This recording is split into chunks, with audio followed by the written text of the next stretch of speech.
Hello children, this video is for class 8th chemistry and this is the second part of our topic elements, compounds and mixture. In my earlier video, I explained about elements and the categories of element, means the classification of elements, that it has been classified into metals, non-metals, metalloids and noble gases. Now moving ahead, our topic for this video is compound. So compound is a pure substance which is made up of two or more elements combined chemically in a fixed ratio by weight, and it can be broken down into elements by chemical methods only. So like elements, compounds are also pure substance. Now I will give you few examples like carbon dioxide, water, ammonia and of course iron sulfide. In order to understand the concept of compounds clearly, let me explain you few characteristics of compounds. First one is it is homogeneous in nature. See children, in order to understand these characteristics, try to correlate these characteristics by considering one example. I gave you many examples, isn't it? I said that carbon dioxide, water, ammonia, iron sulfide, these are compound, isn't it? You can pick up any compound and considering that compound, try to understand the characteristics of compound. So first one, it is homogeneous in nature. See, whenever you see water, you can see the composition of water is same everywhere. Whether you see the first layer or the bottom layer, or you see the middle of any layer. So the composition of water is same everywhere. So first one is it is homogeneous in nature. Second characteristic is it has fixed composition by weight. As I told you that compound is a pure substance which is made up of two or more elements combined chemically in fixed ratio by weight.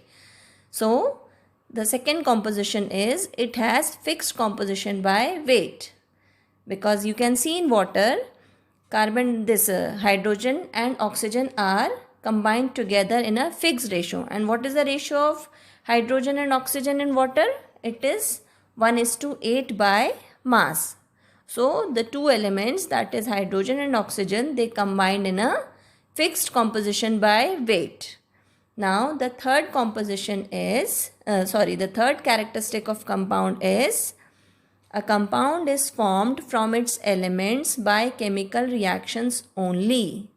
That means if you want to prepare water, you will be needing hydrogen gas and oxygen gas, okay, in fixed composition. So what will be the reaction?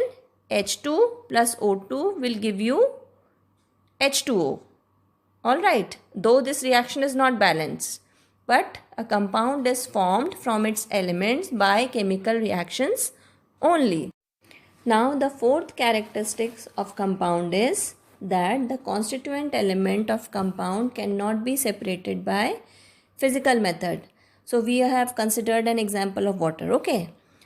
So here constituent elements are hydrogen gas and oxygen gas, because as I told you in the third characteristics that H2 plus O2 will give you H2O. That means H2O is your desired compound and H2 and O2 means hydrogen and oxygen gas. These are the two constituent elements. So the fourth characteristic says that the constituent of element of compounds cannot be separated by physical methods. Means you cannot separate hydrogen and oxygen gas by filtration or by boiling or by sedimentation and decantation. Alright. So the constituent of elements of compound cannot be separated by physical method. Then what you have to do if you want to separate them? That I will tell you in fifth characteristic. So the fifth characteristic of a compound is a chemical compound can be broken into its component elements by chemical methods only. That means if you want to separate hydrogen and oxygen from water, what you have to do? You have to use chemical method because you cannot separate it by physical methods, isn't it? So which chemical method can be used to separate hydrogen and oxygen gas from water? That is electrolysis method. Okay, so using electrolysis method, you can separate hydrogen and oxygen gas from water. Now children, let us move on. Sixth characteristics. Sixth characteristic is the properties of a compound are different from those of constituent elements. Means earlier the properties may be different, and they are different actually. But when the elements they combine chemically, then their properties get changed. Suppose water, you know that water is composed of two elements, that is hydrogen and oxygen. So this hydrogen gas is actually highly inflammable gas, and oxygen is a supporter of combustion. But when these two gases, means hydrogen and oxygen, they combine chemically, what they form? Water. And what is the property of water? It is a fire extinguisher. That means the properties of a compound are different from those of constituent elements. Got it? Now the seventh characteristic of a compound is the formation of a compound from its element is accompanied by energy changes. Means it is associated with energy changes. So these energy changes can be exothermic or endothermic. For example, if you are burning a candle, then what happens? Burning of candle releases energy in the form of heat and light. So this will be considered as exothermic reaction. And during the process of photosynthesis, plants absorb energy. So the process of photosynthesis will be classified as endothermic reaction. I hope you have followed that formation of compound is accompanied by energy changes. So energy can be released or it can be absorbed. When the energy is released, we call such reactions exothermic reaction, and when the energy is absorbed, those reactions are considered as endothermic reaction. Now the last characteristic of compound is a compound has its own characteristics melting and boiling point. Children, you all know that water has fixed melting and boiling point, isn't it? 100 degrees boiling point of water. This you know. So the last characteristic of compound is that a compound has its own characteristics melting and boiling point. So now children, after learning about pure substances, that means about elements and compound, now let us learn about impure substances. And impure substances are also known as mixtures. So what are mixtures?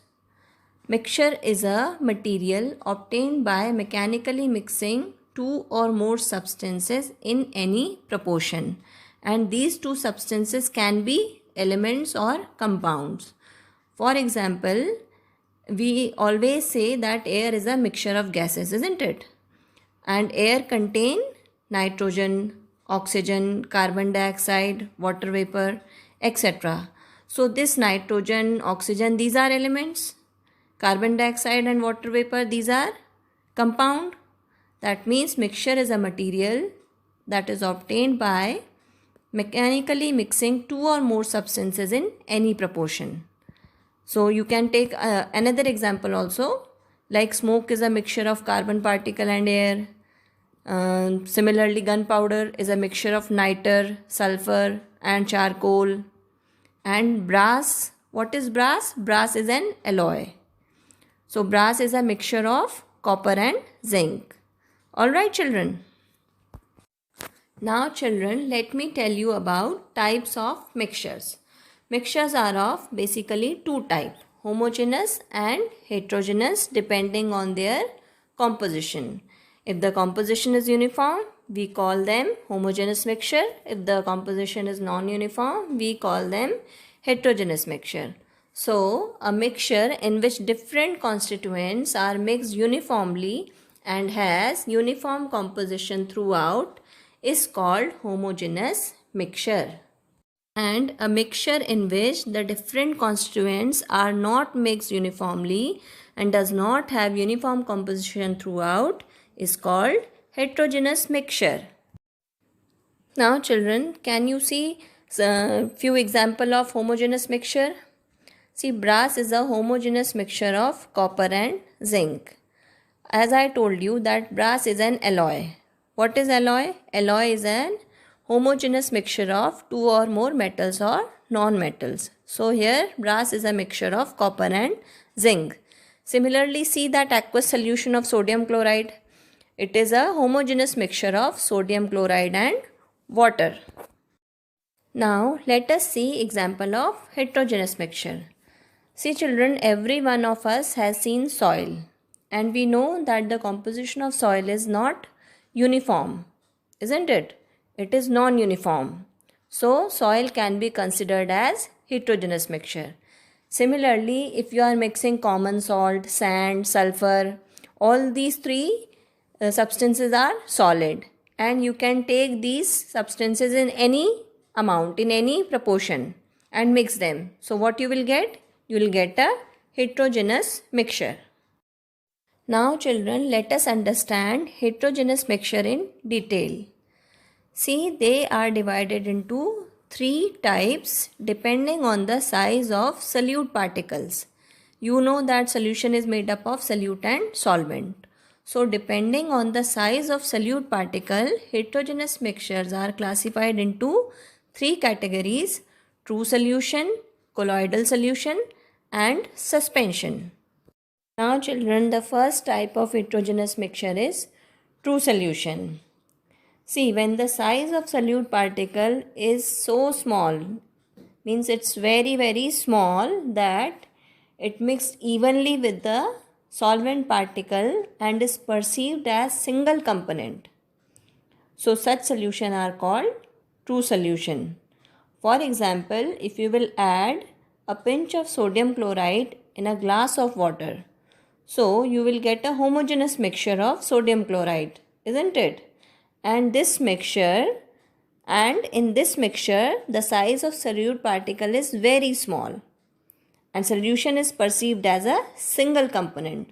So such solution is considered as true solution. Now the second type is colloidal solution. In colloidal solution, the size of solute particle is greater than that of the particles in true solution, which makes it to be perceived separately. But the solute particle becomes an integral part of the solution and cannot be filtered. Suppose if you will take a glass of milk. So what is milk? It is a complex mixture of calcium ion, sugar, other vitamins in water, and they cannot be filtered. Hence, milk is known as colloidal solution. Now, the third type is suspension. In suspension, the solute particles are big enough to be perceived separately and can be filtered, leaving solute particle as residue. Suppose children, if you will take sawdust and put some sawdust in water, so if you will see this mixture now, these sawdust particles are big enough, means you can perceive them separately, and if you want to filter them, you can filter them and they will be separated as residue. So when the solute particles are big enough to be perceived separately and can be filtered, leaving solute particle as residue, such solution, they are known as suspension. Now children, after learning about the types of mixture, example of homogeneous and heterogeneous mixture, let us understand the characteristics of mixtures. So the first characteristics of mixture is the constituent of a mixture may be present in any proportion by weight. Children, consider one example. Suppose we are mixing iron and sulfur. Okay, so you can take any amount of iron and any amount of sulfur and mix them well. So what you will get? A mixture. And since we are not heating them, that means they are not chemically combining. Okay, so the given product will be considered as mixture because in between iron and sulfur there is no chemical combination. Okay, simply we are mixing iron and sulfur. So the first characteristic of mixture is the constituent of a mixture may be present in any proportion by weight. You can consider any example of mixture. Suppose if you are taking a salt solution, so you can take any amount of water and any amount of salt. You will get a mixture. Alright. Now the second characteristic is there are no chemical bonds between the constituent of a mixture. So again, if you are taking example of iron and sulfur, so in this mixture of iron and sulfur there is no chemical bond. But if you are taking a fixed amount of iron and definite amount of sulfur, you are heating them, so what will happen? They will combine chemically and form iron sulfide, which is a compound.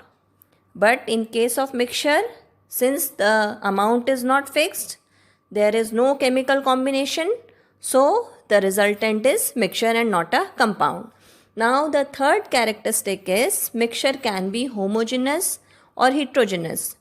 See, when I was explaining the example of homogeneous and heterogeneous mixture, I gave you an example of solution of sodium chloride in water and soil in water. So the solution of sodium chloride in water, what happened when we add sodium chloride in water? It dissolves well, it mixes well, isn't it? Composition is uniform. That means the solution of sodium chloride in water is homogeneous mixture. But on the other hand, if you are adding soil in water, then will the soil mix in water? No, isn't it?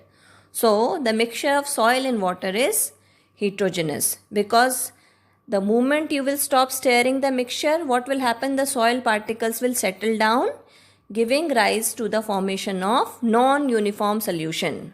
And when the composition is non-uniform, that means the mixture is heterogeneous. Now the fourth characteristics of mixture is that there is no energy change during the formation of a mixture. That means when you add salt or sugar in water, the beaker do not become hot and neither it turns cold, isn't it? The temperature remains same. That means there is no energy change. Similar is the case with other mixture also. Whenever you are mixing iron and sulfur, then the substance do not turn hot or cold. That means there is no energy change during the formation of a mixture. Now the fifth characteristic of a mixture is that they can be separated by physical methods. Suppose if you want to separate salt from water or soil from water. So what you can do if you want to separate salt from water? You can evaporate water, isn't it? You will get back the salt. And if you want to separate soil from water, then what you can do? You can filter the soil. Soil will be obtained as residue and water will be left as filtrate. So these are the physical methods only: filtration, boiling, evaporation. So constituent of mixture can be separated by physical methods. And if you want to separate iron from sulfur, if you have prepared a mixture of iron and sulfur and if you want to separate iron from sulfur, then very easily you can separate it by using a magnet. Pass the magnet over a mixture and iron will be separated from sulfur. So the fifth characteristic is the constituent of mixture can be separated by physical method. Now the last characteristics of mixture is that mixture does not have a fixed melting and boiling point. See children, the mixture is prepared by mixing two or more substances in any proportion. When the composition is not fixed, then how they can have fixed melting and boiling point, isn't it? You are taking any amount of constituent and mixing them. Since the constituent are not fixed, so mixture does not have a fixed melting and boiling point. Hope you have followed the characteristics of mixture.